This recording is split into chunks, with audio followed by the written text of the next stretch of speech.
ঘাটছে, YouTube দেখছে, তার জীবনটা বরবাদ করে ফেলছে।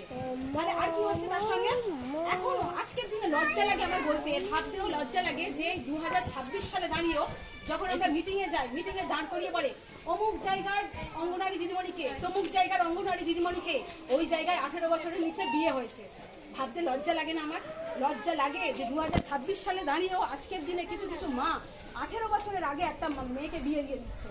এটা সত্যি খুবই লজ্জার ব্যাপার, শুধু আমার কাছে না, গোটা ভারতবাসীর কাছে, গোটা পৃথিবীর কাছে লজ্জার ব্যাপার। তাই আমার এই ছোট্ট প্রেজেন্টেশনের মাধ্যমে যদি এতটুকু আমরা সচেতন করতে পারি মায়েদেরকে, যে বাচ্চাদেরকে চিজ, চকলেট, চাইনিজের পরিবর্তে যদি একটা সিজনাল ফ্রুট তার হাতে তুলে দিই, তার টিফিন বক্সে ভরে দিই, আশা করি সেটা অনেকটা কাজে লাগবে।